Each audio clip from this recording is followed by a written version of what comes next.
Talofa, olo e mai mo mai le tautua le ala talua le KVZKTV, Pango Pango, America, Samoa. You are watching KVZKTV Channel 2, Pango Pango, American Samoa.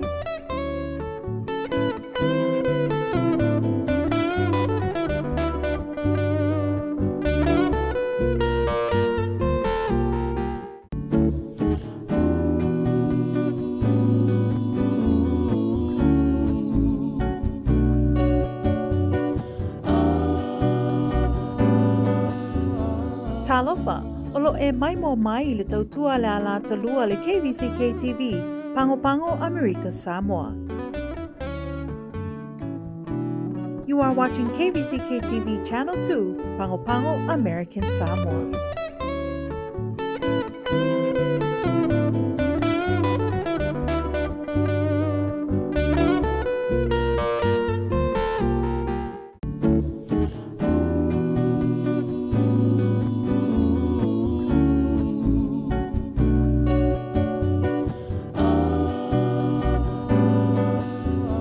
Talofa, olo e mai mo mai le tautua le ala talua le KVZKTV, Pango Pango, America, Samoa.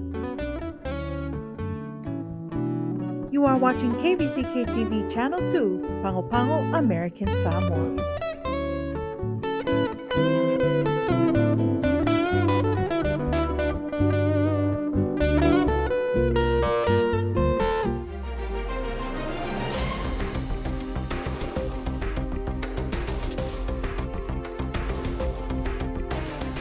O te whaatalo whatu se o tōtonga o tala mena te tupu le atunu mai lau KVZK. E mumu atu le nei a fiafi.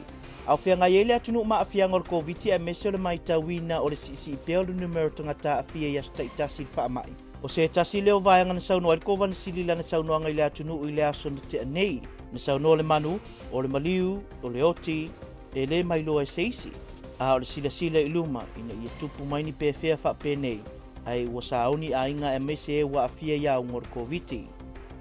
Aua le tātou whaatala le, aua fōi le whaatau waala au tau silisila mal mātou wahai, i le tūlanga o le whaamai.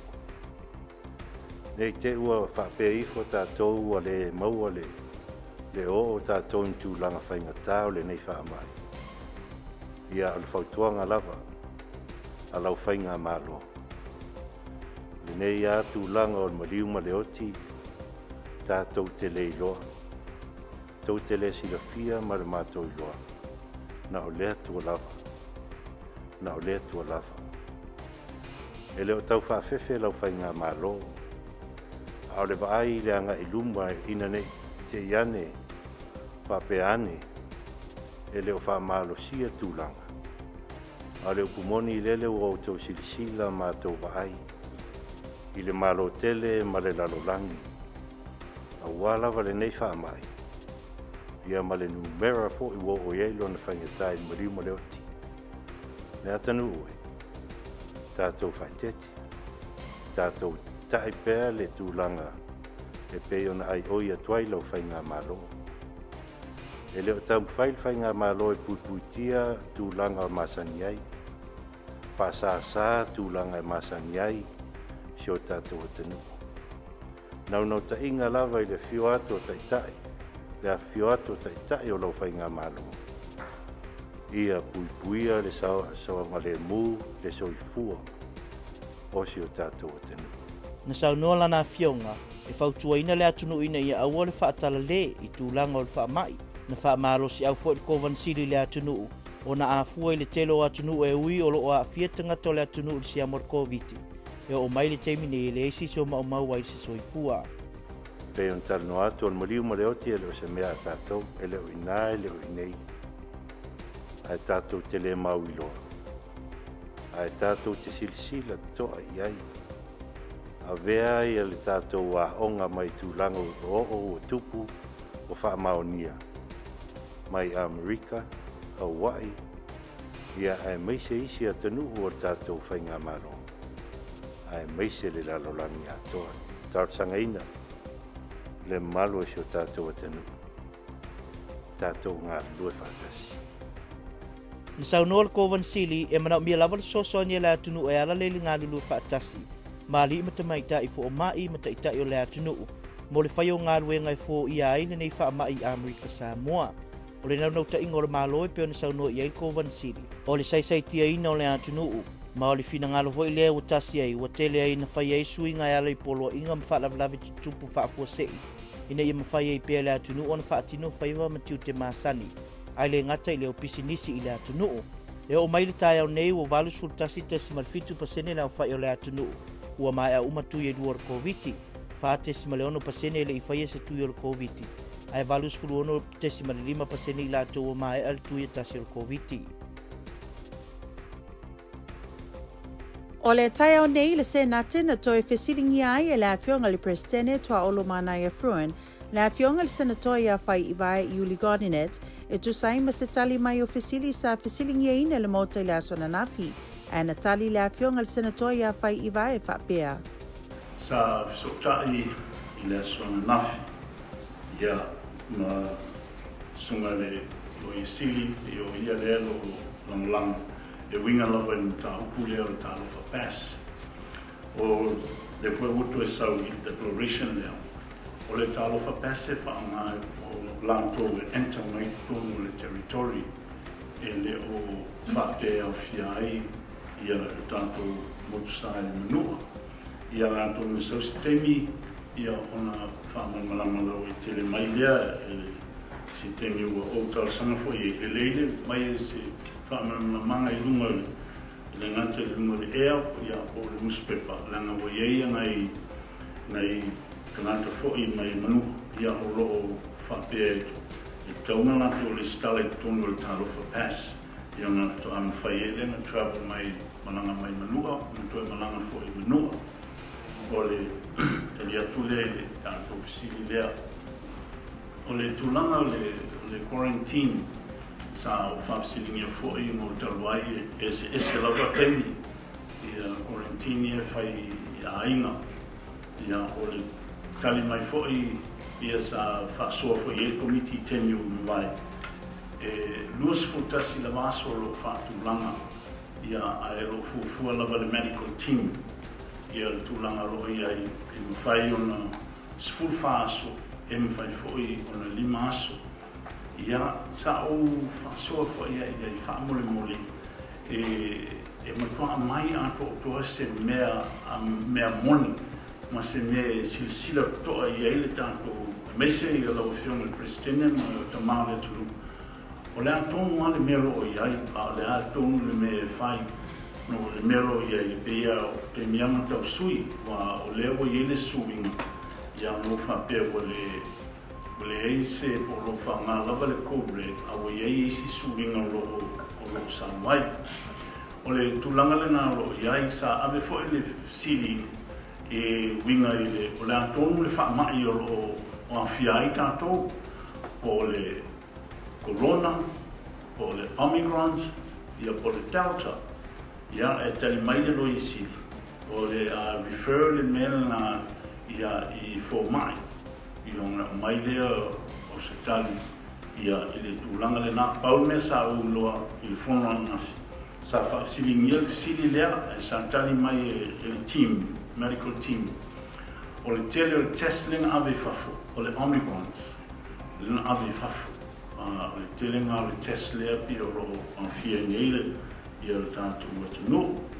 Na fesilingia foi e le maota le tūlanga o le tausinga o tangata wa awhia i le whaamai le COVID.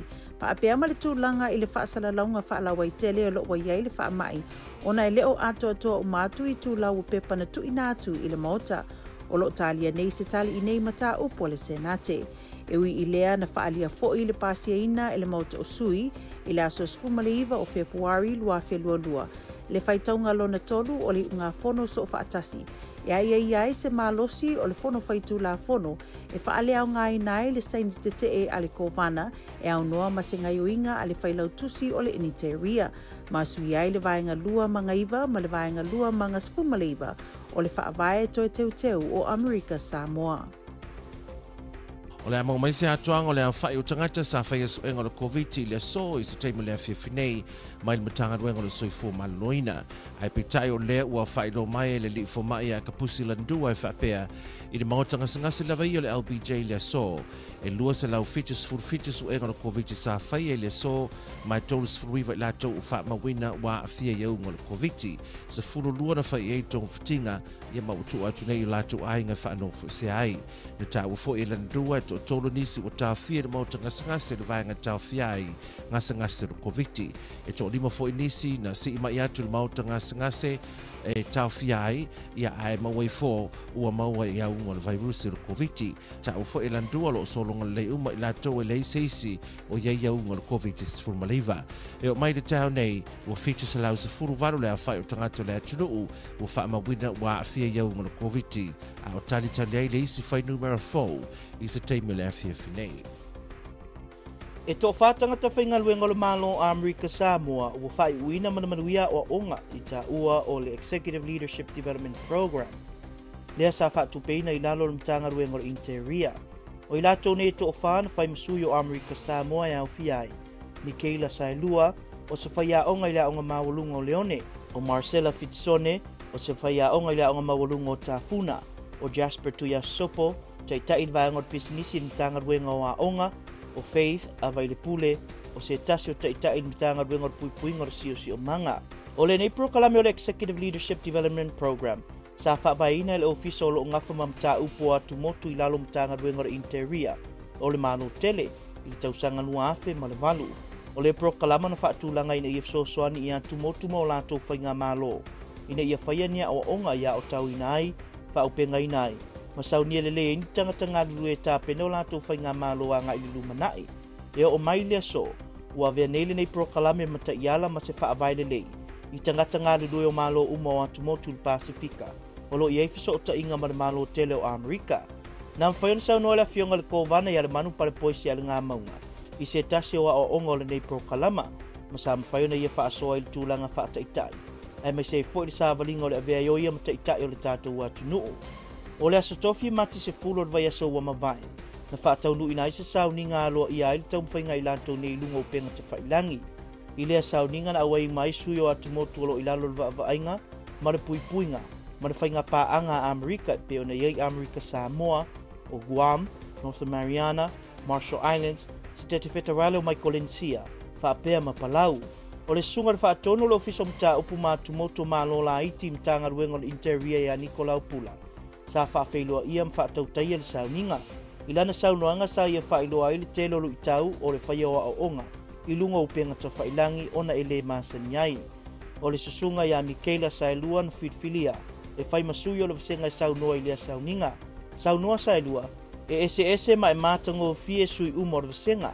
Ai paulava lilu i tau. Ina ia whaatu mauina ma whaawau ina pēle fso o tai o tai o le atu Pasifika. Ina ia saunia awale le lei uma.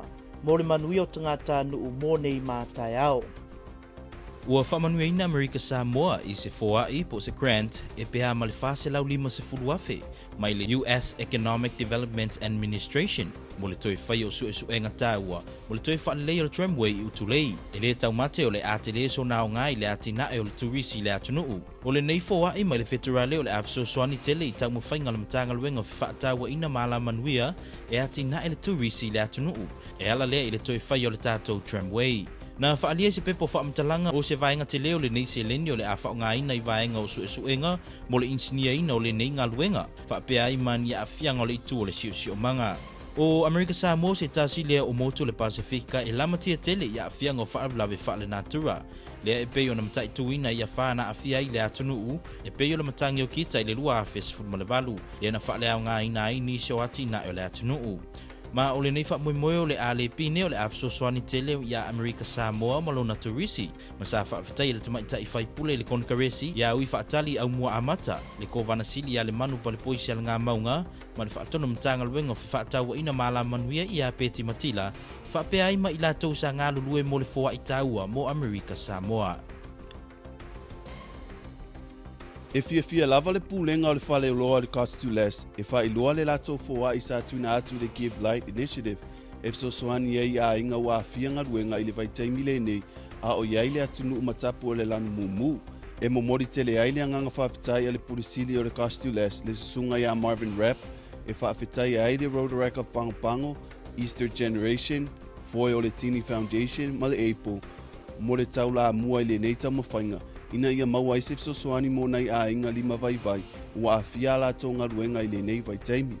O le asolo nua le nei talu o nā mataria le nei wha moe o fua i alofa, ma e ui o o iai fua i mai tangata taitua tasi, na lafo mai lunga o le tūlau o le GoFundMe, e tele foi pisinisi a le atunu ua tari sapaia le nei tamawhainga, o le Costulast and Mr. Marvin Raps, e lua a whetala, KS Inc., e lua a whetala, Blue Sky Communications, e lua a whetala, Tropical Beverages, a whe lima se lau tāla, ma Tropical Pizza and Chicken, a whe lima se lau tāla, o fōa i uma o loo lisi ina i nei, o le afso soani pe a mali se lau valus fulu a inga i le taimi nei. O le se lau pasene o le tupe a oina o le atutongi le espa, e tu ina atu ai la tō uma uanga waa e tau sanga i le limas fulu tāla i le cash power, pole e le tise, ina ia tau sanga mo le nei benefiti, e mawhai una e mawaina i lunga i upenga tawhailangi i le la tō tu atusi. Ina ia e anga waa e te tau ona tu ina atu se wha mauninga o tupe maua i lalo ifo o le sifuru lima a whetala i le tau sanga taruai, wha mauninga o ngā ruenga i le taimi nei, wha atasi manu mera o le account o le aspa. A whai e fia whai so fua i pe fia wha atumu sau tau sanga i le nei wha moe. E maua o maatu wha matalanga i lunga o le tūlau Facebook, o wha la putonga e wha, o lo ngā lue wha atasi i le nei wha moe. Easter Generation, Rotaract of Pango, Foi o le Tini Foundation, ma le Agency for Better Living Endeavors, mo nisi o wha matalanga, wala awane numero telefoni o le 251 o po le 252 I tātou tala mai a pia, o le utoi whaafo i umane i a pia le siria ma le salau o li i matamai tai mai Australia. Le ana o atu i ngā ruenga whaavai teimi, ma wale usta ia ia ingo na ngā rue i lalo le nei polo kalame. E pēna reputia mai le Samoa Observer. Na tā ua le whaatonu sila na matanga ruenga o whaatawa inga maleiba, i a polotu Lyndon Jolene. Sa tamu whaile matanga ruenga swalau pule nei mata upu le lotu whale ai peitai, ina watula i mai sa tūlanga whainga tā mata upu wa awhia i lato nei. O le mafu anga le watonu ai loa le malo, e toi kiria umane i a pia. Na reportia le Samoa Observer o iniso la tunei wa molia il whaaswa ava o whaafoina ta avale o isi le ona nā le tau pulea a o isi o toe whiwa i lava maisi na o atu whaatasi le proklame a e whaita i to o lua lo whaatari atu i pia. O iniso i la tau wa toe tu iei le avanoa e toe fotu a iei o langa mai mena tutupu a o isi wa awina atu nei le vatu Samoa pia. I e sa awai lo le tala na watu fo i le lo le mitimiti a wanuti li lii o le mea le maua o le toe whaatifa umane i a pia ma mai mawai a wanoa e ati na e a inga sa tapua i a whaiva.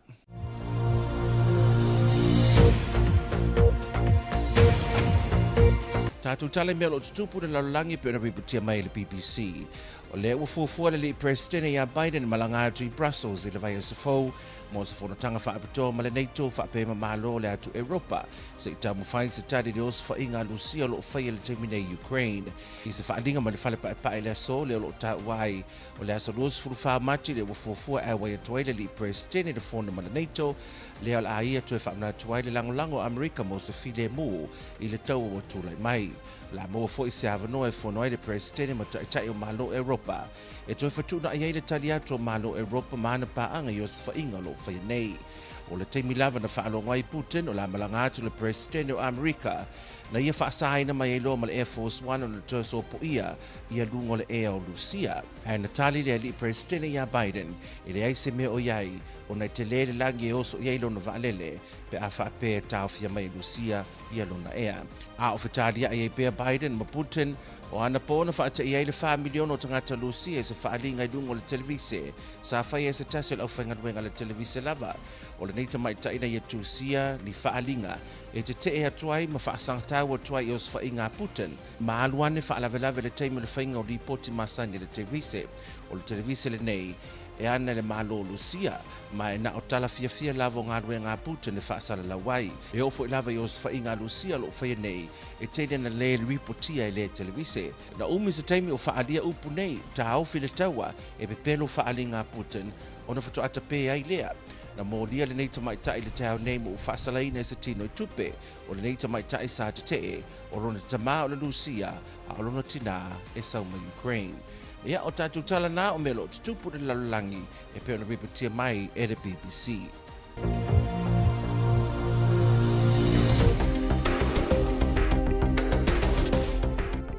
Tala o le tau mo Amerika Samoa. Po ana nei e matele ina awoa e ta episode timu ma lu e valsfulu sa vidi mai matu se sa esfulu de sfulima mai la tula. Po le asolulu e o le asolua e awoa inisio taimi ma lu e valsfulu e vela i vasfulu sa vidi mai matu sa esfulu de sfulima mai la tula. Tala na tau ma watu se isfa poponga le aso atayao so ifua mai manuia. O le aso atae o le a awina atoe tātuk tala I meo lo tutupu I le atunu ma atunu mamau I le tau le fitu I le afiafi. E le toe awina atoe tātuk tala I le afo le fitu e peo na masania I aso taitasi. O swinga fōle na o le a lau KVZK e ama tātu I le aso atae au. Whaafetai. O le ale ese senga le mefo bava aia quarantine mo le whaanofo esea isolation. A whai o masalomia o APC e le whaama el COVID-19 iwa. Ua tatau loa ona e nofo whiwhi le mo me e nofo baba aia quarantine I le whale. E maafua ona whaanofo baba aia quarantine. Se tasi e se maa salsalonga ono a fia le COVID-19 iwa ina ia tama mau mai isi tangata e ono pisi atu ia le whaamai. A whai ua whaamao ni alo wa a fia le COVID-19 iwa ua alanga tatau na whaanofo esea isolate o e mailo ainga e tusa lava peleeni a unga le whaamai wali ai. E maafua na whaanofo esea isolation se tasi ua whaamao nia ua a fia le whaamai ina ia tau mau e se mai isi tangata e ono pisi atu iai e o lava I tangata tau tenu nofo whaatasi ma tangata o le tau ainga. Tutu whaatasi, pui pui Amerika Samoa, protect as one.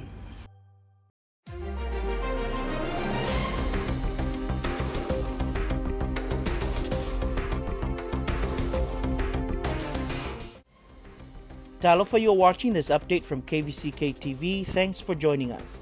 First, Governor Lemanu Palipoisialinga Maunga has warned our people to take the coronavirus outbreak seriously, saying the disease is taking people out in many countries of the world. Governor Lemanu said the response to COVID has been strong from members of the community. Some members aren't getting the message about the risk of the virus. He warned that the virus could infect many people. Lemanu referred to the situation in many countries across the globe and said many people are dying from COVID, and no one can predict what might happen in the future.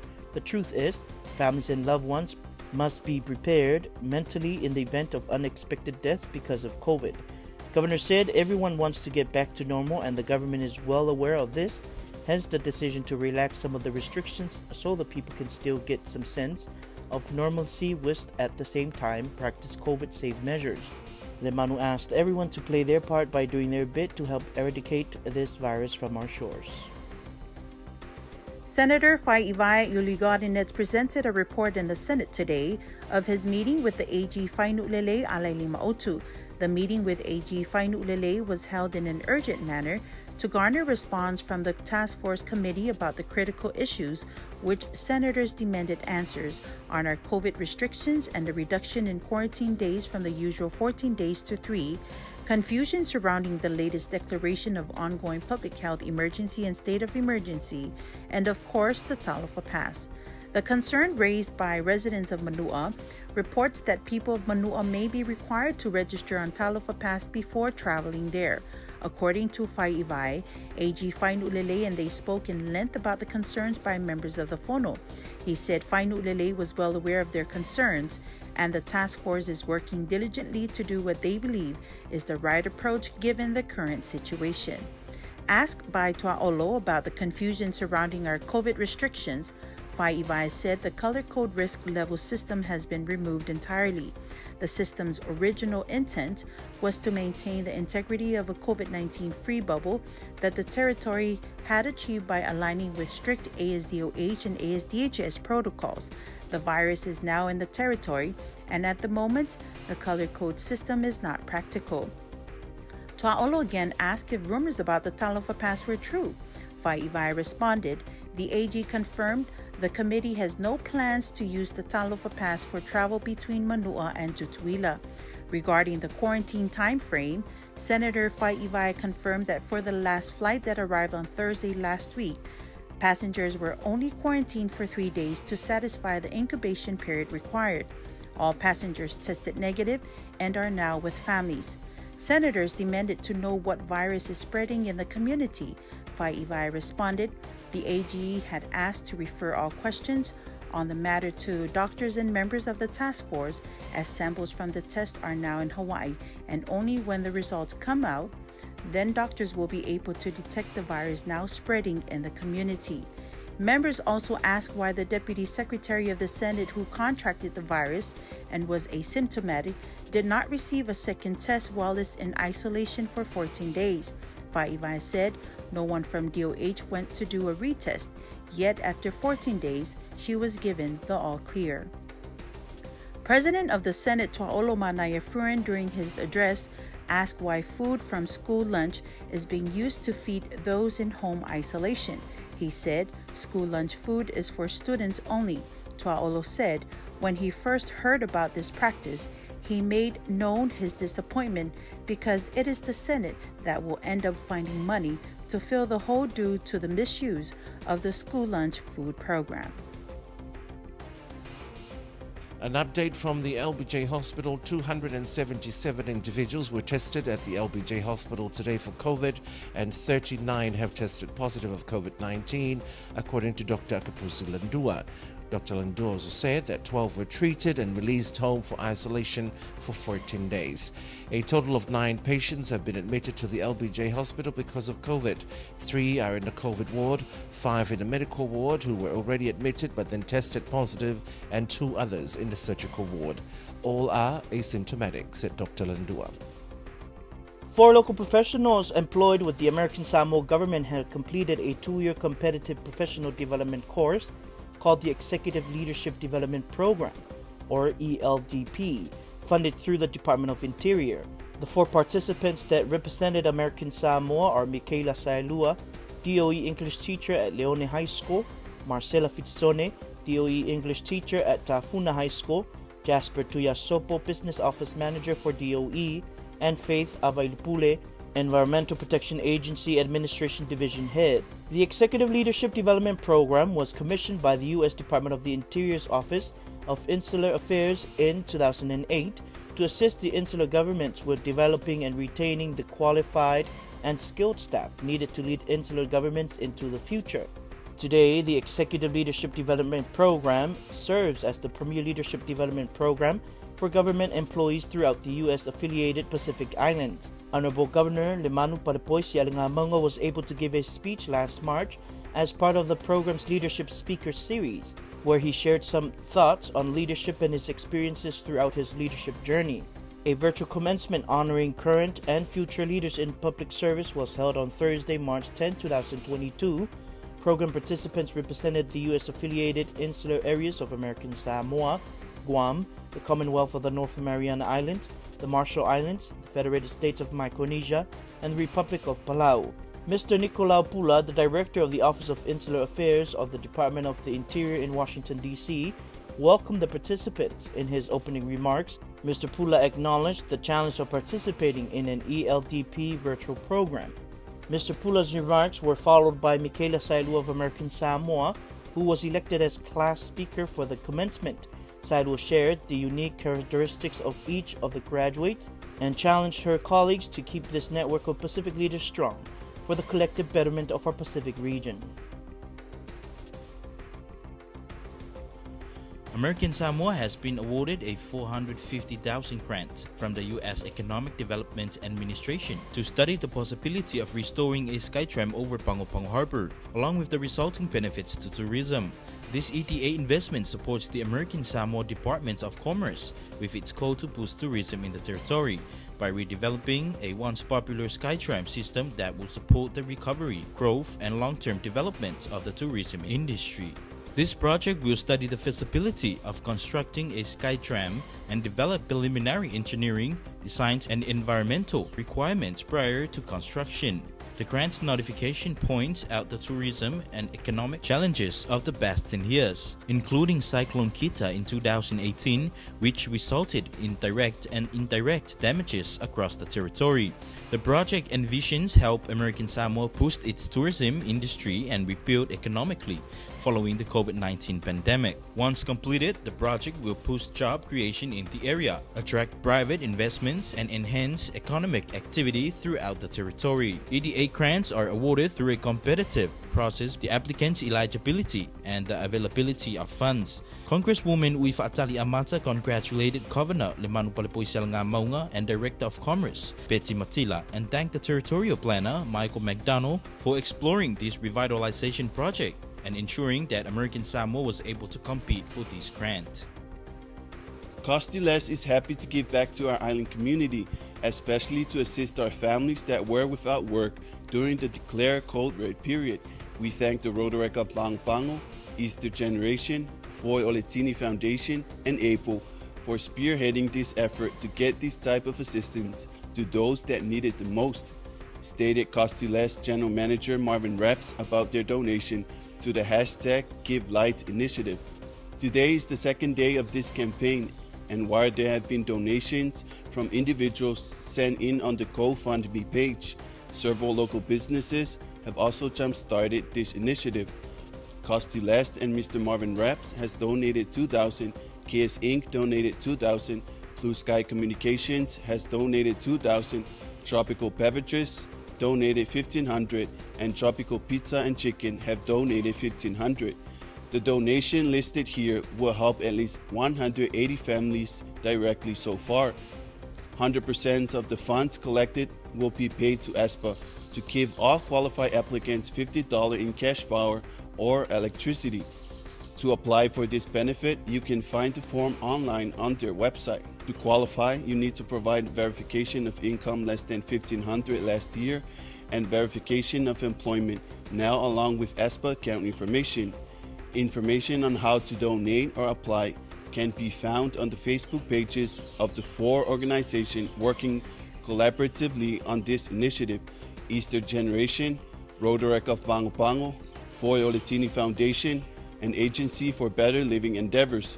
You can also call 256-0000 or 252-2222 for more information. The Samoan government is bringing home more than 100 seasonal workers from Australia who have breached employment conditions. The Samoa Observer reports that a church pastor had assisted 10 seasonal workers to get the Australian VO6 visa, which have now been repealed. The chief executive of the Ministry of Commerce, Industry and Labour, Poloto Lyndon Chuling, says they tried to resolve issues internally, but once things get serious, they have to bring the workers home. Some have been charged under Australian drinking and driving laws, are now trying to get legal representation. He said some have been given a chance to improve and change their attitudes, and if changes are made, they will be allowed to stay on. These breaches range from absconding to excessive drinking and extramarital affairs.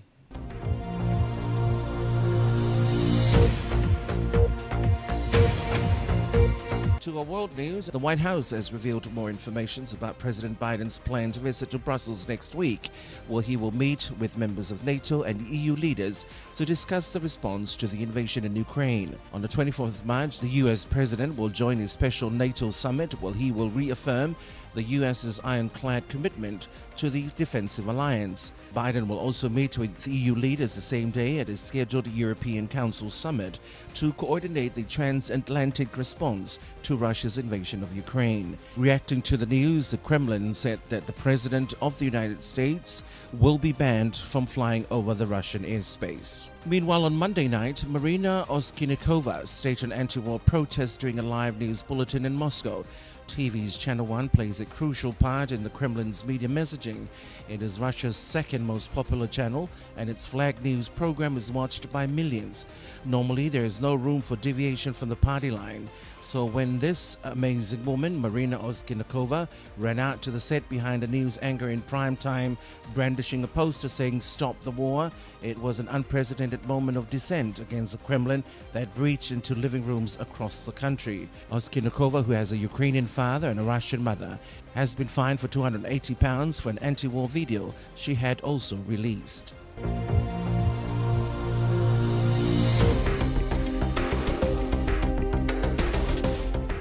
American Samoa, here's our weather. Tonight, mostly cloudy, scattered showers, lows near 80s, northeast winds of 10 to 15 miles per hour. Going through Wednesday night through Tuesday, partly cloudy, isolated showers, lows near 80s, highs in the lower 90s, northeast winds of 10 to 15 miles per hour. And that's our weather. KVZK wishes to inform our viewers that starting tomorrow at 7 p.m., KVZK news and updates will be screened live at 7 o'clock in the evening and not 7:30. Thank you for your patience.